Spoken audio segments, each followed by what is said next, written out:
ये कहानी बड़े ही दिलचस्प कहानी है।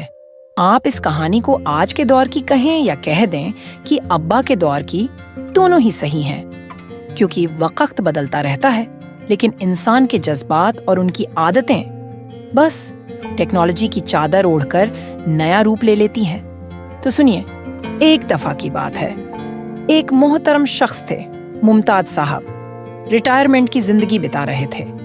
दिन भर के काम से फुर्सत मिली तो अब उनका सबसे बड़ा काम था शाम की चाय का इंतजार। हर दिन एक ही आवाज उनके घर की दीवारों से टकराती थी, अरे भाई अब ले भी आओ चाय। इंतजार करते करते मेरे बाल और सफेद हो गए। उनकी इज्जतदार बेगम आमना मुस्कुराती हुई उनके सामने गर्मा गर्म चाय रख देती थी, और जैसे ही चाय का कप होठों से लगता तो मुमताज साहब की पहचान, उनकी लंबी चुस्कियों की आवाज पूरे घर में गूंज उठती। आप थोड़ा धीरे भी तो पी सकते हैं अब्बू, उनकी बेटी माहूम हमेशा शिकायत करती। और बेगम तो खुद 25 साल से इन चुस्कियों की आवाज की आदत डाल चुकी थी। कहती, ये आदत 25 साल में नहीं छूटी बेटा, अब क्या छूटेगी। लेकिन दोस्तों, फिर ऐसा हुआ जो किसी ने सोचा भी न था। रिटायरमेंट के बाद मुमताज साहब रोज घर से निकल जाते दोस्तों के पास। वहां सियासत, सोसाइटी और नौजवान नस्ल पर चर्चाएं होती। हर वक्त बिजी रहते, मगर कुछ हफ्तों से एक अजीब सी खामोशी थी। न तो मुमताज साहब की हर रोज की चुस्कियों वाली टाक सुनाई देती थी, न उनका देर से आना। बेगम ने सोचा, ये क्या मामला है।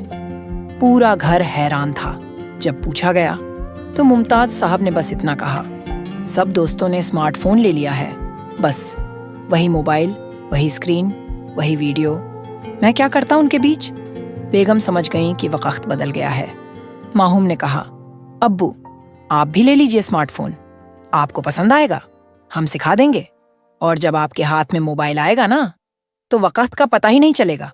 और दोस्तों, जब मुमताज साहब के हाथ में मोबाइल आया तो दुनिया ही बदल गई। वो पहले शख्स जो कहते थे कि मोबाइल से हाथ दर्द कर जाता है, अब बिस्तर पर लेटे लेटे हैंड्स फ्री लगाए रहते। कभी पुरानी फिल्में देखते, कभी गीत सुनते। वो फिल्में जो कभी सिनेमा में देखी थीं, अब उसी मोबाइल स्क्रीन पर देखते हुए जज्बाती हो जाते। हर सीन के साथ उनका चेहरा मुस्कुराता, कभी आंखों में नमी आ जाती। बचपन के दोस्त, स्कूल के दिन, कॉलेज का प्यार, सब कुछ जैसे लौट आया हो। लेकिन मोबाइल ने उनकी जिंदगी सिर्फ यादों से नहीं भरी, बल्कि आदतों से भी बदल दी। अब बेगम बुलाती रहती, चाय ठंडी हो गई है, और मुमताज साहब कहते, बस एक सीन और देख लूं। वो आदमी जो दोस्तों की बातें सुनकर घंटी बजाया करते थे, अब नोटिफिकेशन की घंटी से जागते और स्टेटस चेक करते। एक रोज बेगम ने गुस्से से कहा, वाह भाई मुमताज साहब, जो आदत मैं 25 साल में ना छुड़ा सकी, वो इस मोबाइल ने कुछ दिनों में बदल दी। और मुमताज साहब सिर्फ मुस्कुरा दिए। ऊंट और लोमड़ी जैसे को तैसा की कहानी। ऊंट और लोमड़ी दोनों अच्छे दोस्त थे और बहुत ही चालाक चोर भी। एक दिन दोनों ने तय किया कि नदी पार करते हैं ताकि पास के खेतों में जाकर कुछ खाना चुरा सकें। लेकिन छोटी सी लोमड़ी तैर नहीं सकती थी। इस पर ऊंट ने कहा, मेरे दोस्त, मेरी पीठ पर चढ़ जाओ, मैं तुम्हें नदी के उस पार ले चलता हूँ। लोमड़ी तुरंत ऊंट की पीठ पर चढ़ गई और मजबूत ऊंट नदी पार कर गया। नदी के उस पार पहुंचकर दोनों खेतों की तरफ चले। खेत में पहुंचकर लोमड़ी ने एक मुर्गी पकड़ ली और ऊंट ने कुछ ताजा सब्जियां निकाली। लालची लोमड़ी ने तुरंत मुर्गी खा ली और बोली, मैं जब खाना खाती हूँ तो गाना भी जरूर गाती हूँ। ऊंट ने कहा, अभी मत गाओ, मैं अभी खाना खा रहा हूँ। अगर तुम अभी गाओगी तो किसान सुन लेगा। मुझे पहले खाना खत्म कर लेने दो, फिर रास्ते में गा लेना।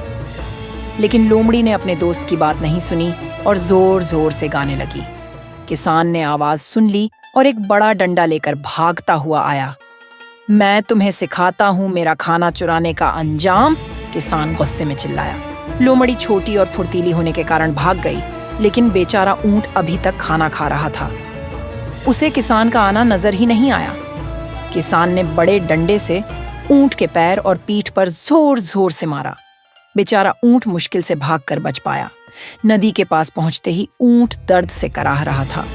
उसने गुस्से में लोमड़ी से पूछा, जब तुम्हें पता था कि किसान सुन लेगा तो तुमने क्यों गाया जब मैं अभी खा भी रहा था? लोमड़ी बोली, ये मेरी आदत है, मैं तो हमेशा खाने के बाद गाती हूँ। फिर उसने कहा, अब मुझे पीठ पर चढ़ा लो ताकि हम वापस घर जा सकें। ऊंट ने उसे पीठ पर चढ़ा लिया और नदी में तैरने लगा। जब ऊंट नदी के बीच में पहुंच गया, जहां पानी गहरा था और लहरें तेज थीं, तो ऊंट रुक गया और बोला, मैं भी खाने के बाद नहाता हूँ, ये मेरी आदत है। लोमड़ी घबरा गई और बोली, नहीं, कृपया नहाना मत, मैं तैर नहीं सकती, मैं डूब जाऊंगी। ऊंट बोला, मुझे माफ करो, लेकिन नहाना मेरी आदत है। यह कहकर ऊंट ने अपनी पीठ पानी में झुका दी। लोमड़ी का पकड़ छूट गया और वह तेज धार में हाथ पांव मारने लगी। बचाओ, मैं डूब रही हूँ, लोमड़ी चीखने लगी। ऊंट ने पूछा, क्या तुम्हें अब पछतावा है कि तुमने अपने दोस्त के साथ धोखा किया? लोमड़ी बोली, हाँ, मुझे सच में अफसोस है। ऊंट ने देखा कि वह डूबने वाली है तो उसका दिल पिघल गया। उसने उसे पकड़कर वापस अपनी पीठ पर बिठा लिया और नदी पार करके घास पर चढ़ गया। लोमड़ी समझ गई कि उसने गलती की थी। वह बोली, मुझे माफ कर दो, मैं वादा करती हूँ कि आगे से तुम मुझ पर भरोसा कर सकते हो। ऊंट बोला, और मुझे भी अफसोस है कि मैंने तुम्हें सबक सिखाया, लेकिन जिंदगी में कई बार जैसे को तैसा ही होता है। दोनों दोस्तों ने हंसना शुरू कर दिया और गीली घास पर लौटने लगे। सूरज की गर्मी से उनका गीला जिस्म सूखने लगा। उस दिन लोमड़ी ने एक जरूरी सबक सीखा कि दोस्ती में धोखा देना ठीक नहीं, और अगर तुम किसी के साथ बुरा करोगे तो कभी न कभी कोई तुम्हारे साथ भी वैसा ही करेगा। यह कहानी थी जैसे को तैसा का सच्चा एक बार एक अंकल ने 3 दोस्तों राजू, बिंटू और रवि को लड़ाई करते देखा। उन्हें एक सबक सिखाने के लिए अंकल ने हर एक दोस्त को एक एक लकड़ी दी और कहा कि उसे तोड़ दो। उन्होंने आसान से लकड़ी को 2 टुकड़ों में तोड़ दिया। फिर अंकल ने कई लकड़ियों को एक गट्ठर में बांध दिया और उनसे कहा कि इसे तोड़कर दिखाओ। बहुत कोशिश करने के बावजूद गट्ठर नहीं टूटा। अंकल ने समझाया, अलग अलग तुम कमजोर हो जैसे ये एक एक लकड़ी, लेकिन एक साथ तुम मजबूत हो जैसे ये गट्ठर। दोस्तों ने एकता का महत्व समझा और लड़ाई करना छोड़ दिया। नीति, एकता में बल है, विभाजन में विनाश। राजू स्कूल में एक कहानी सुन रहा था कि कैसे मिडास नाम का एक राजा, जिसने एक सटायर के लिए शानदार काम किया था, उसे शराब के देवता डायोनिसस से वरदान मिला। मिडास ने इच्छा की कि वो जिस भी चीज को छुए वो सोने में बदल जाए। डायोनिसस ने उसे समझाने की बहुत कोशिश की, लेकिन मिडास अपनी इच्छा पर अड़ा रहा और उसे ये वरदान मिल गया। मिडास बहुत खुश हुआ और उसने जो भी छुआ वो सोने में बदल गया। लेकिन जल्द ही उसे भूख लगी। उसने खाने का एक टुकड़ा उठाया, लेकिन वो भी सोने का बन गया और वो उसे खा नहीं सका। जब मिडास की प्यारी बेटी ने उसके दुख को देखा तो उसने उसे गले लगाया और वो भी सोने की बन गई। मिडास चिल्लाया, सोने का स्पर्श कोई वरदान नहीं है। वो रोते हुए नदी के पास गया। नदी की रेत भी सोने जैसी पीली हो गई। राजा मिडास ने नदी में अपने हाथ धोए और सोने का श्राप बह गया। जब वह अपने महल वापस आया तो सब कुछ फिर से सामान्य हो गया। एक दिन राजू और एल्सा ने सोचा, क्यों ना हम जिंजर ब्रेड मैन बनाएं, जैसे कहानियों में होता है। उन्होंने मिलके एक सुंदर जिंजर ब्रेड मैन बनाया, लेकिन जैसे ही उन्होंने उसे तंदूर से बाहर निकाला, वो जिंजर ब्रेड मैन जिंदा हो गया। राजू और एल्सा हैरान रह गए जब जिंजर ब्रेड मैन जिंदा होकर भागने लगा और कहने लगा, तुम मुझे पकड़ नहीं सकते, मैं तो जिंजर ब्रेड मैन हूँ। फिर वो भागकर गाय घोड़ा से मिला, लेकिन कोई भी उसे पकड़ नहीं पाया। आखिर में एक चालाक लोमड़ी ने उसे अपनी चाल में फंसा लिया और खा लिया। यह बहुत पुराने जमाने का जिक्र है कि किसी देश पर एक बादशाह हुकूमत करता था। उसका एक बेटा भी था जिसकी उम्र 6 साल थी और नाम था शहजादा शामी। शहजादा शामी अपने अब्बा से बहुत मोहब्बत करता था, मगर दूसरे बच्चों की तरह उसकी भी अब्बा से मोहब्बत सिर्फ दिन में ही होती थी। रात को वह अपनी अम्मी मलिका हसन बानो के पीछे लग जाता। वह उसे खाना खिलाती, रात का लिबास पहनाती, फिर अपने पास लिटाकर चिड़िया चिढ़े की कहानी सुनाती। कहानी सुनते सुनते ही वह सो जाया करता था। एक रोज बादशाह को किसी काम से दूसरे देश जाना पड़ा।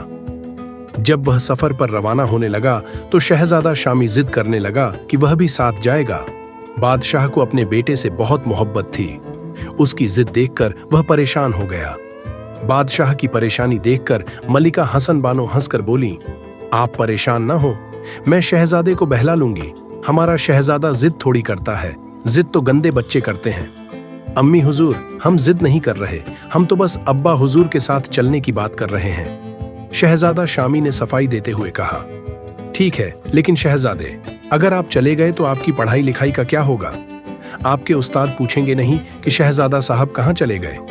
मल्लिका ने कहा, तो फिर आप ऐसा कीजिए कि हमारे उस्ताद को भी साथ भेज दीजिए, हम वहां पढ़ लिख भी लेंगे, इस तरह पढ़ाई का नुकसान भी नहीं होगा। शहजादे ने खुश होकर कहा, लेकिन शहजादे, यह भी तो सोचिए कि आपके अब्बा हुजूर भी चले जाएंगे। आप भी उनके साथ जाना चाहते हैं तो फिर मैं यहाँ अकेली रह जाऊंगी। फिर जश्न ए बहाराओं का मेला भी शुरू हो गया है। इस बार हमारे देश में अल्लाह के फजल से फसलें बहुत अच्छी हुई हैं। इस खुशी में पूरे देश के किसान इस मेले में शामिल होंगे। तरह तरह के खेल तमाशे होंगे, जानवरों की नुमाइश होगी, बड़े बड़े झूले लगेंगे, नट मजेदार करतब दिखा रहे होंगे, घोड़ों और ऊंटों का नाच होगा जो ढोल ताशों की आवाज पर रक्स कर रहे होंगे। ये सब देखने में कितना मजा आएगा। शहजादा शामी की आंखों में दिलचस्पी की चमक आ गई। उसने पहली बार सुना था कि घोड़े और ऊंट भी नाचते हैं। उसने अब्बा हुजूर से कहा, अब्बा हुजूर, आप सफर पर रवाना हो, हम आपके साथ नहीं जाएंगे। अम्मी हुजूर महल में अकेली होंगी, रात को अगर कोई भूत या चुड़ैल आ गई तो क्या होगा? हम उनके पास ही रहेंगे। शहजादा शामी का यह मासूम सा बहाना सुनकर बादशाह को हंसी आ गई। वह समझ गया कि मेले की बातों ने शहजादे का मन बदल दिया है। उसने कहा, बेटे, जब तुम मेला देखने जाओ तो अपनी अम्मी हुजूर के साथ ही रहना, वहां बहुत भीड़ होती है, कहीं खो मत जाना। यह कहकर बादशाह अपने वजीर और सिपाहियों के साथ सफर पर रवाना हो गया। कुछ रोज बाद मलिका शहजादे को अपने साथ मेला दिखाने ले गईं। यह मेला 1 महीने तक चलता था। वे दोनों बग्घी में सवार थे और बहुत से सिपाही उनके साथ थे। मेला एक बड़े मैदान में लगा था। रंग बिरंगे लोग इधर उधर घूम रहे थे। जगह जगह खाने पीने की चीजें बेचने वाले टोकरी लेकर घूम रहे थे। रंग बिरंगे घाघरे पहनी औरतें लकड़ी और मिट्टी के खिलौने बेच रही थीं। यह चहल पहल देखकर शहजादा शामी को बहुत मजा आ रहा था। उसने चुपके से मल्लिका के कान में कहा, अच्छा हुआ कि हम अब्बा हुजूर के साथ नहीं गए। यह सुनकर मल्लिका मुस्कुरा दी। एक जगह शहजादे ने देखा कि बहुत से लोग बड़े बड़े ढोल बजा रहे हैं। यह मंजर उसे इतना पसंद आया कि उसने बग्घी की खिड़की से सिर निकालकर बग्घीवान से कहा कि बग्घी रोक दे। फिर वह दिलचस्पी से ढोल बजाने वालों को देखने लगा। उन्होंने ढोल गले में लटका रखे थे और मोटी मोटी लकड़ी की छड़ियों से जोर जोर से बजा रहे थे। ढोल वालों ने जर्द रंग के कपड़े पहने थे और सिर पर लाल साफा बांध रखा था।